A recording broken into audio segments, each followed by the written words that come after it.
Hello, and welcome to VOW, Voices of Wisdom, the show that might not be for everybody, but everybody needs to watch this show. And I'm your host, Brenda Simmons. Today, again, I have back with me author Richard Cummings, and he's going to talk more about the book, Prayer of an Igbo Rabbi. Let's go back and Okay. let me tell us what led you to write this book. Okay. I've been thinking about Igbo landing for quite a while, and as I said, I had the notes from this guy who gave it to me on St. Simon's, and I began researching it, and I found out who the slave owner was. But then I learned also that there's something called the legend of Igbo landing. Okay. The legend of Igbo landing is that the ghosts of the slaves haunt that spot where they committed suicide. Wow. And that at night, you can hear them chanting the same chant, "The water brought us, the waters will take us home," and you can hear their chains. And no one goes there to fish, which is true. They don't go there to fish. They really don't? They really don't. Wow. And there are various versions of the legend. And the one version that stuck with me was that in order for the souls of the slaves to fly back to Africa, they have to drown a descendant of the slave owner who bought them. Really? So I said, that's interesting. Isn't that interesting? Yeah, there are a whole bunch of versions. Toni Morrison uses a different version. I think it's Song of Solomon. But my version is one that's different from hers. So I said, that is absolutely fascinating. And I said, I wanted to write about it, but I didn't want to write a history book or a book that was lecturing to people. So I said, I've got to put this into a work of fiction that will grab people's interest. Right. So I originally called the book Igbo Landing. And I wrote the first draft. And then I decided the title, I even wanted to change the title. I called it Prayers of an Igbo Rabbi because of something that happens at the end of the book. Right. I've learned that there were Igbo Jews, and I learned about the Igbo people from Nigeria as an ancient culture, very ancient people. There was a separate country called Igbo land. And when Britain decided to create Nigeria, this was absorbed into it. Really? They were never really so happy to be in Nigeria, and at one point they actually tried to secede and create the state of Biafra. But that was a tragedy. A lot of people were killed. They eventually had to accept being part of Nigeria. So I said, I really want to write about these people. I learned all about them, and I did a lot of research on slavery and everything, so I want to write these people. So I said, okay, what I'm going to do is I'm going to turn this into a murder mystery ghost story. So what happens in the book is, not unlike me, there's a lawyer who lives in Bridgehampton, but who practices law in New York and goes back and forth, whose wife is English and has a successful antique business. They're at a party for the Hampton Shakespeare Festival at Peter Beard's house in Montauk, where I used to go all the time because I knew Peter Beard and I was part of that Shakespeare Festival. So my protagonist, Roger Westerfield, meets a famous literary agent. They're sharing a glass of wine. And he starts telling him how he wants to write a novel. And he said, everyone wants to write a novel. Everyone does, and I just humor them. But his wife comes over and says, my husband wants to write a novel. And the guy said, okay, here's the deal. You go write me 100 pages and send it to me. If I think it's any good, I'll take it on. So they go home, and he said, he wants to do it. And his wife said, well, you should really go away to do this. So that relationship is not all that great. So she gets an email, as one does, from travel agents about different places to go on vacation. And she got one about St. Simon's Island, Georgia. And she said, there's a legend that the place is haunted. She said, that's perfect for you. Go there. She's trying to get rid of you. Trying to get rid of him.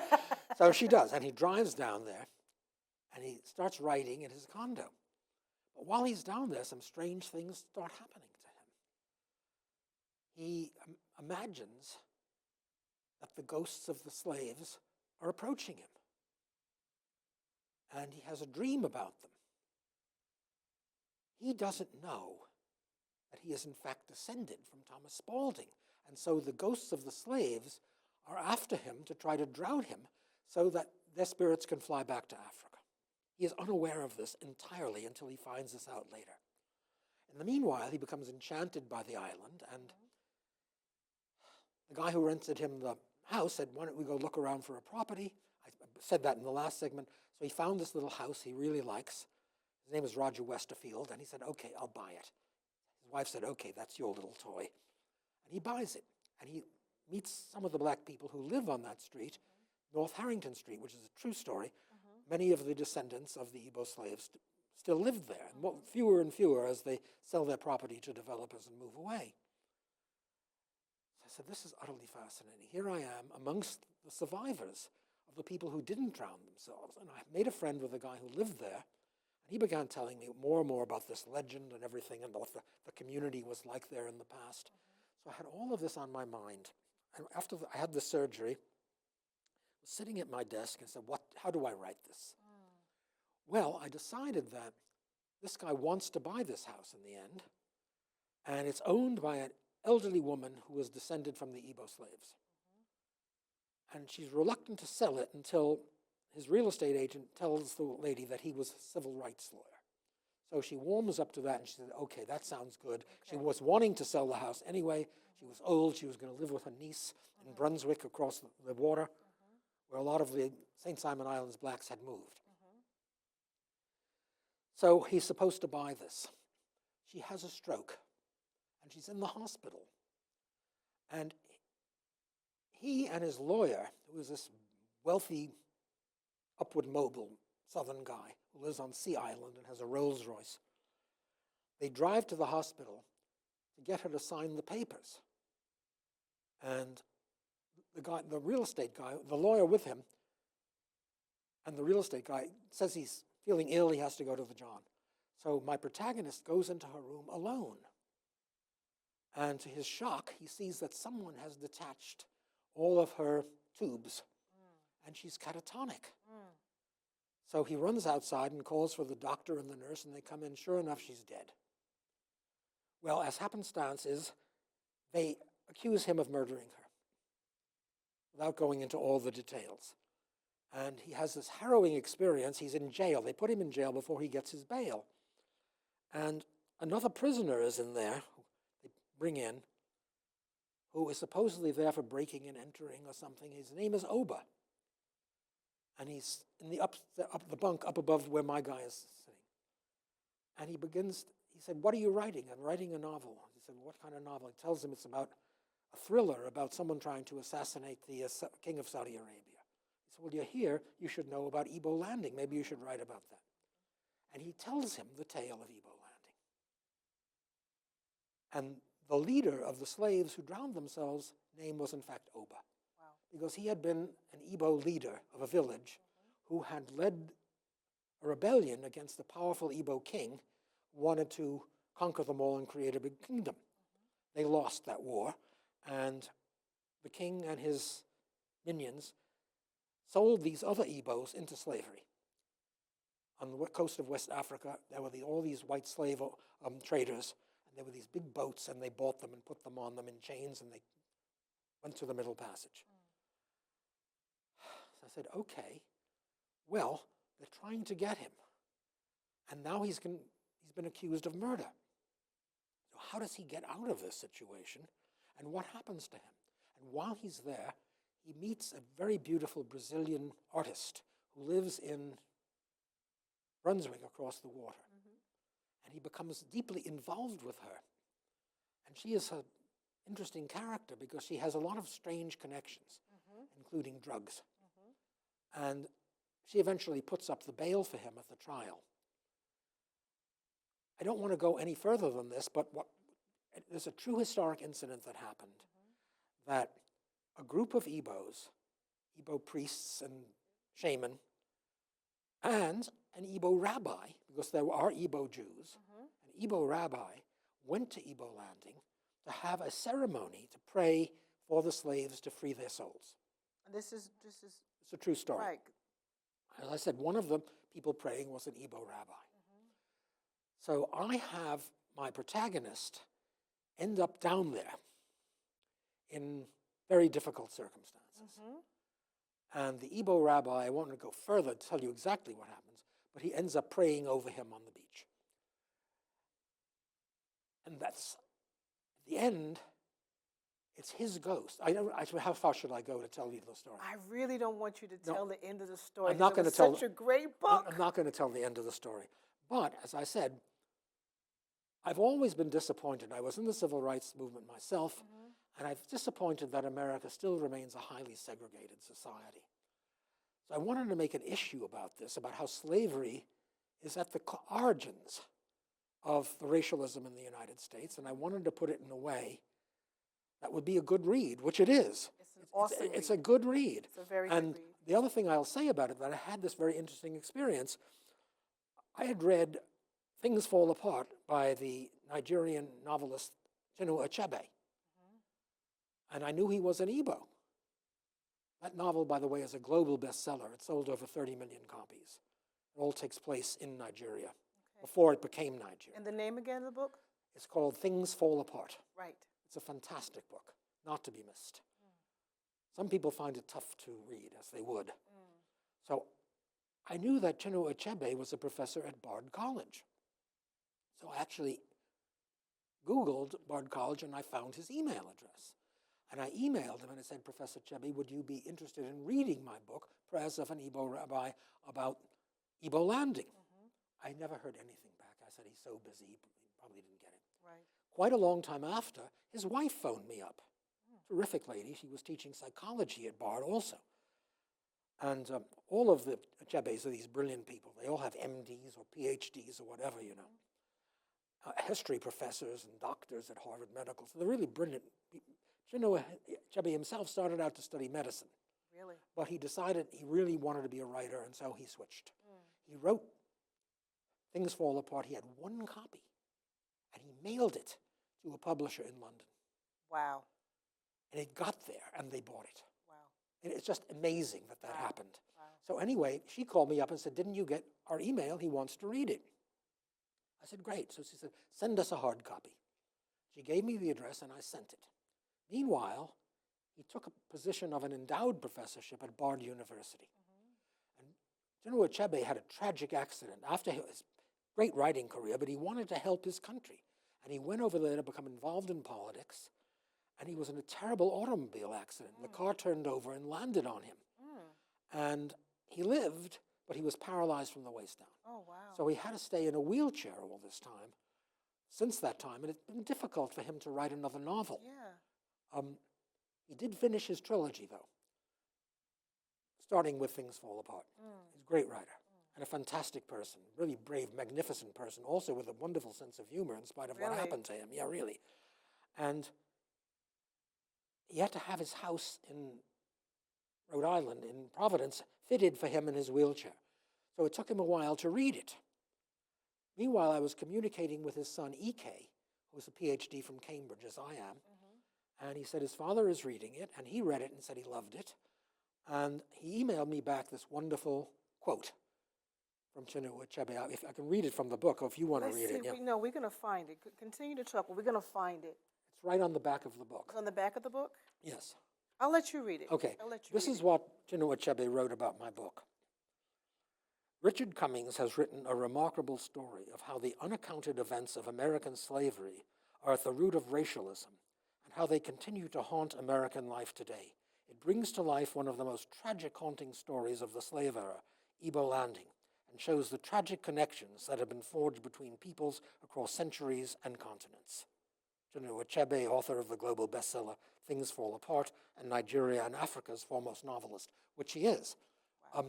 So I was delighted by this. I said, this is wonderful. But nevertheless, my agent has some difficulty trying to. We had wonderful responses. Everyone said they loved the book. They all had excuses for why they wouldn't publish it. Well, we found this independent publisher in New Jersey called Africana Heritage Legacy Publishers. And the woman who was the CEO and publisher, Carolyn Williams, is of Barbados extraction. Wow. She's a brilliant person, and she started this company by herself.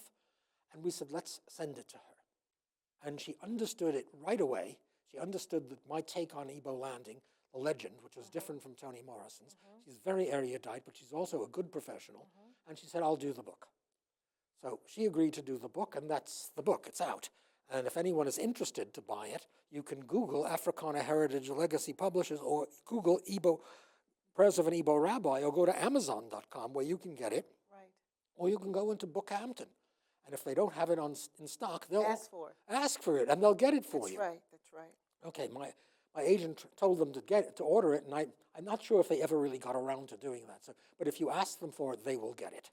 And it's an entertaining read, but that is also very serious at the same time. Very serious. And I came to agree, before I even got this quote from Chinua Achebe, I believed that slavery is at the root of the race problem in America still.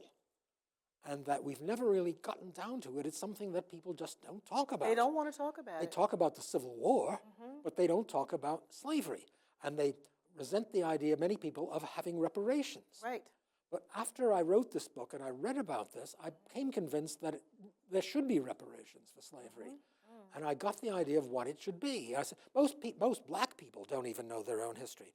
There was a time in America when the preponderance of college graduates were black. And the preponderance of skilled workers were black. I said, that's incredible. And you have these black colleges, some of whom are really excellent and some of which are really struggling. And I said, I think what reparations should be, after the Civil War, these black colleges sprung up around the country. Right. Well-intentioned people did it to educate the former slaves and their children. There is something called the United Negro College Fund that raises money to support these colleges. Some are fairly wealthy, like Howard and Morehouse and Spelman, but a lot of them aren't. Right. And I thought that a proper reparation would be a one-time, very large grant to the United Negro College Fund on behalf of these black colleges as the most sensible way to have reparations for slavery and to offer opportunities for young, poor black children in inner cities that no one cares about anymore at all. The civil rights movement has come and gone. Right. There are some very wealthy, successful black people in the elite. The black middle class was doing really well until the recession. Right. But then there is this left behind group. Exactly. And they need some hope. That's right. And I thought that by doing this, they would know about this. And then instead of going out and killing each other and getting into drugs, they would know they have a chance. Yes. And I think we really need to do that. We cannot afford to have all of these people living the way they are, with no hope, dropping out of high school, having no skills, unable to get a job, and getting into all kinds of trouble. This would do it. And I think it's appropriate to do it because the civil rights movement was a great success. It was. A lot of people gave their all and died for it. Right. But after it was over, a lot of people said, well, that's it. That's it. They've got the Voting Rights Act. They've got the 64 Civil Rights Act. And that's it. Everything is now to take care of itself. But I think that Bill Clinton said that race relations takes constant work. Absolutely. And I thought that was a very good remark that he made, and it's true. Because we are a multiracial, multicultural country, and we have to accept it. I celebrate it. I think it's great. But a lot of people have a great deal of trouble accepting this phenomenon. I read stuff on the internet about Barack Obama that will make your hair stand on end. It is so It's mean. Mean-spirited and vicious. It's hard. It's hard to look at it and see it in this day and age that would happen. It is. And all the immigration stuff. But I think that what I wanted to do with this book, first of all, was to entertain people. Okay, I wanted them to read it cover to cover and get into this ghost story murder mystery. I couldn't put it down.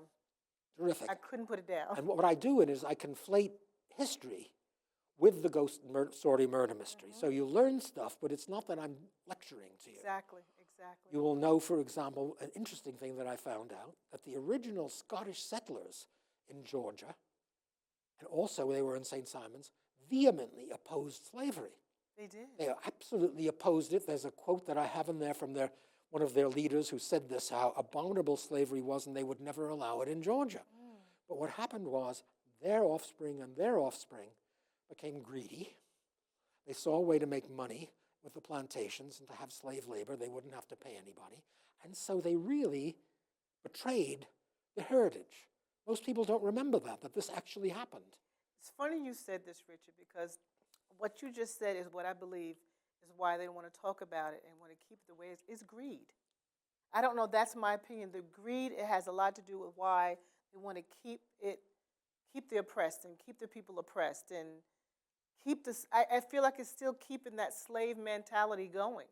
on both sides. Well- Because even on, even as African Americans, there's some African Americans don't have hope, and they feel like it's nothing they can do. That's I'm right. not saying for the whole part, but there are some, that feel like there is no hope. That's right. That's right. And they live in ghettos. Philadelphia is incredible. I had to spend a lot of time down there doing research from the Pied Piper, and I happened to visit black neighborhoods. It's bloody awful. It shouldn't be. I mean, because a lot of aspects, it could be on your job, you're not getting promoted, or it could be, not getting housing. It could be the banks getting loans. I mean, it's a lot of aspects that it affects you to make you not have hope. Apropos of this, out here in the Hamptons, I learned, living in Bridgehampton, that there were all these farms. The original farmers were from the original settlers. But the black farm workers tried to get loans to buy farms. They weren't able to. What happened was immigrants came, mostly from Poland, and they got loans right away and bought the farms. So the farm workers never had a chance to have their own farms. There was one or two who managed to get small farms. Otherwise, no.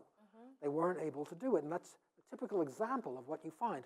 But I really don't want to preach to people. I think that read the book, think about it, enjoy it, and then visualize what might be. What do you think is the what do you think it could, besides your book and us having a conversation and continue to have talk about slavery, you think is any way that people would change their minds at all? I think it's always possible for people to change their minds. During the civil rights movement, there are an incredible number of white people in the South who changed their minds, and they paid a price for it. I remember going to a reunion of the Mississippi Freedom Democratic Party in Washington. Bobby Kennedy was there, and there was a guy named McComb and his wife. They had been traditional white Southerners in Mississippi, and they changed, and they saw that segregation and racism was evil, and they changed, and they ran them out of the state. And they wrote a book called The McCombs Leave Mississippi. So there are a lot of people like this who've had this experience, and there certainly are people who have changed. It's better. I mean, obviously it's better. I lived in Atlanta. There are black people doing pretty well in Atlanta. The city is pretty well segregated, by the way. It certainly is segregated. But there's probably more interaction between blacks and whites in Atlanta than there is in New York. There just is. You're not living in an environment when you never see a black person. On the Upper East Side, when are you going to see a black person? Or in the Hamptons. How many black people do you see in the Hamptons? I'm here to tell you that I've met a few people here, even in Sag Harbor, that they live in the Nineveh area. And I love them. I have very good friends over there. But it was a couple of people that I met when I told them I was from Southampton. It took me several times to tell them I was not from the reservation, but I lived in Southampton. And they couldn't believe it. They just did not believe that there was, black people that lived in Southampton. As one person said to me, well, I come down Job's Lane and Main Street and shop, and I never see any black people. Of course not. Well, it's funny to me because I think I'm a kind of freak, because I never see such a big deal about difference. I just don't. I mean, I lived in the West Indies. I had a lot of African and West Indian friends. I go to parties with all these people. I'd be perfectly fine.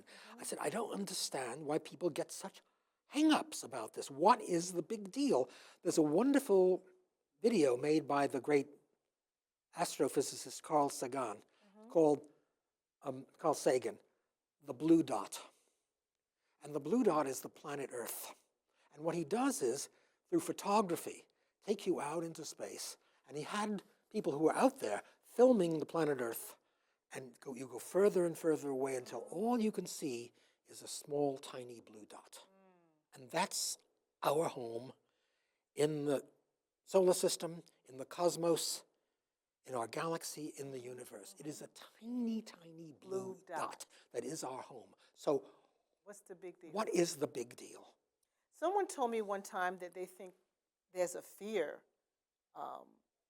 Some people might say it was a fear because of what was done to the blacks, that they feel like one day someone's just going to kill them because they knew their white ancestors were slave owners. I mean, I've heard all kinds of stuff.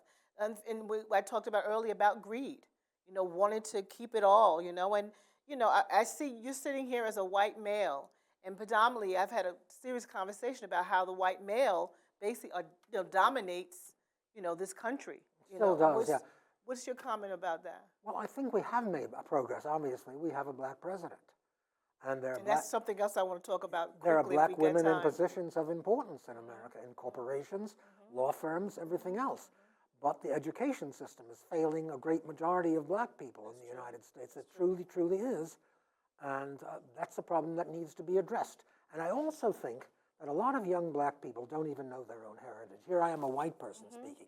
I know all about the civil rights movement. I was in it. I've read all the Well, it books. wasn't taught in school. No, and still now, if you ask some young black person, who is Bob Moses, he won't know who that is. I had the pleasure of meeting him, by the way, Yeah. and his son. And Fannie Lou Hamer, people know. These are people, amazing people. yes. And these people in school need to know about these people Absolutely. because what they're doing is they're not living up to the legacy of these incredibly brave people. Well, I think a lot of our history was suppressed and not taught in school, etc.